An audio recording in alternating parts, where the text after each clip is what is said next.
Avasti, mateys. Another video strike from the Boo Crew.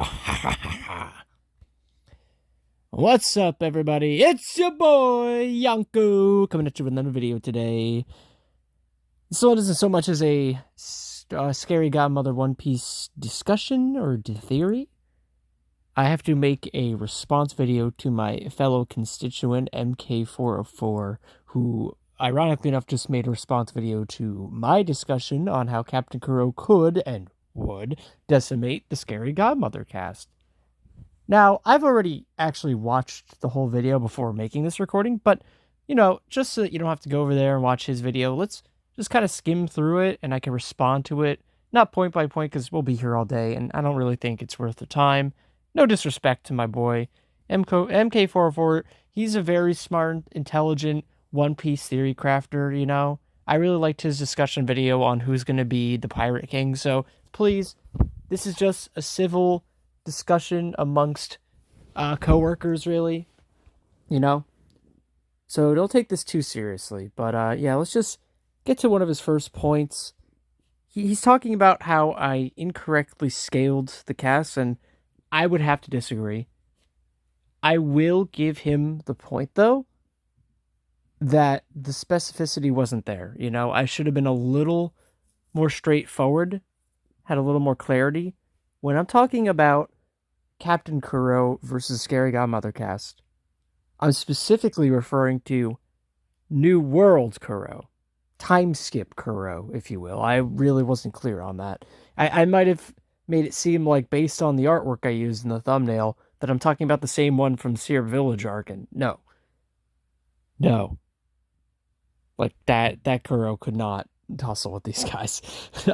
I could kind of see why he might, take that the wrong way, because it's like, whoa, like, that's a little inflammatory. These guys will stand a chance, and like, yeah, if we're talking about East Blue Kuro, yeah, probably not, but yeah, so that's on me. I'll take the fold on that one. I should have been a little more straightforward. As for my second point, though, I was referring to the cast from the original comics. Yeah, I was talking about the Jill Thompson canon, not the movie canon. And again, that might be a little misleading. That might seem like deliberate misinformation, because if you look at the picture, I'm using a picture stock asset from Halloween Spooktacular. So yeah, I wasn't factoring in movie abilities. I was strictly referring to the versions that we have seen presented in the comic series. Now, they do have similar accolades, that's true, but that really downplays my point, because we're talking about an entirely different Kuro, and we're talking about a different continuity of Scary Godmother, so certain feats don't necessarily carry over and translate perfectly. Like, okay, great example. I think in this video he brings up Hot Magma. Let me see if I can find it. Hey, it's a really cool move. We don't get to see the ability. So again, I feel nothing. Usually able to kind of like just the what's the ninja character? Hanzo, right?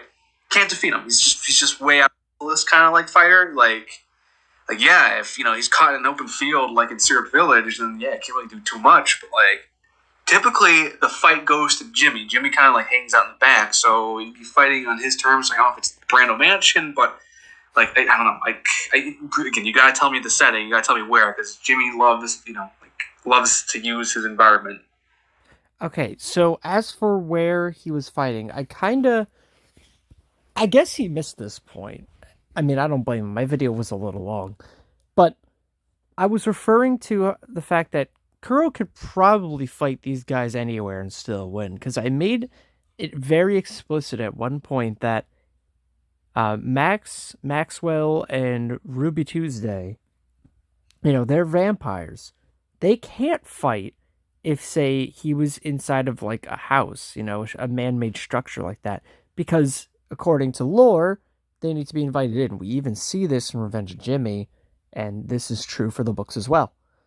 So, in that specific case, I was making that specific case for Max and them, but, like, even if let's just take that off the table, he doesn't have that over them, they're all fighting in an open field, or they're fighting in Jimmy's mansion, or they're fighting in Daryl's mansion, or they're fighting in the Fright side. Because you know what? I have to give him that I really undercut the monster cast because I said, well, their abilities only work within Fright side. Well, let's explore that for a minute. Okay, let's say they do fight in Fright side. Time skip Kuro is a whole nother beast. You want to talk about armament hockey? You want to talk about observation hockey? Screw that. Do you want to talk about conquerors hockey? Yeah, he's got all that and more and a bag of chips, but that's besides the point. This man, okay, I really should have took better notes, I should have really paid attention to timestamps because he does bring up everyone's, skills and like power sets. And at one point he explicitly mentions Hannah. I think it's around the 5-minute mark. Don't quote me on that. Kuro is not in the current story, but like even like what Hannah was doing at this point in the story, Hannah has spirit ability. Okay, Hannah has dying will, and she can use spirit energy to basically. I mean, it's almost like a form of armament hockey. It's not hockey though, but like. Okay, so yeah, here we go. This is the point he was talking about. Honestly, kind of a moot point. Kind of a moot point, and here's why. Captain Kuro time skip, and again, I don't expect everyone to know this. This isn't like readily available information, This is just my theory crafting. But Captain Kuro time skip, according to me, he can negate stand abilities. He can. We've seen this in my fan fiction. So I would like to say, based on that feat alone, I don't really think like spirit energy is going to be a make or break here. Yeah, we haven't explicitly seen him fight a spirit detective, a la Yusuke Urameshi. We don't really know if he can tank that. Just based on Hannah's exploits, based on what we've seen with her spirit constructs, I don't think that's a major factor. It's indeterminate. We can't determine that. So I'm going to have to invalidate that point just for the fact that there's not enough information. As for Dying Will, though, while Dying Will does have a lot of uses, it has a lot of drawbacks. Dying Will is basically hyper-condensed energy. It's life energy. And as far as we're aware, Hannah has the Sky Flame, I apologize. So she does have access to all the attributes in smaller doses, which is good. She's got versatility. She could use all the different like box weapons and rings. But I can't really recall Hannah using it. Okay, she could use the X-Burner. That's pretty good. You really think Kuro's gonna stand there and just wait for her to charge up the attack? Line it up? No, I don't think so. I mean, MK404, I appreciate you trying to like size up these characters. And again, I do want to apologize for not being a little more forthcoming about which Kuro and which cast and what the setting was. I just felt that my points were kind of a little self-explanatory, so it might have went over your head. And again, I got no disrespect to my man. It happens, you have a bad day at work. You decide to take it out on a bag of chips. You're stuck recording in your car. It's hot out. The windows roll down. Your AC's not working. I get it. We've all been there. I'm moving on now. So, what was one of his other points?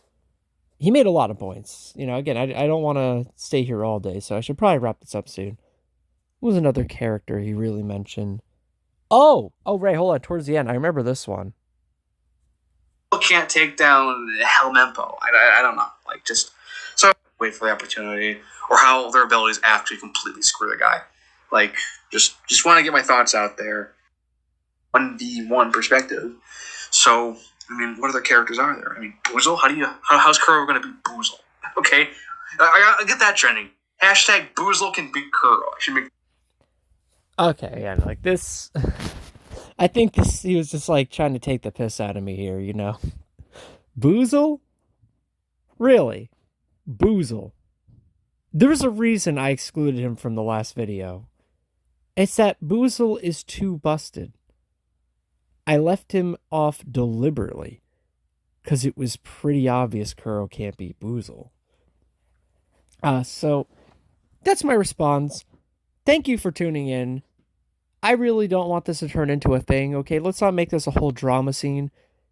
I'm just responding to my fellow constituent. I was just clarifying some of my points. So this is just a short little rebuttal. Hopefully he won't take it the wrong way. Hopefully you guys understand. And yeah, that's why Captain Kuro would win. I'm staying by my point. If he disagrees respectfully, that's okay. It's all right to be wrong sometimes. But anyways, thank y'all for watching. Don't forget, every subscription and like brings us one step closer to the grand line. Toodaloo.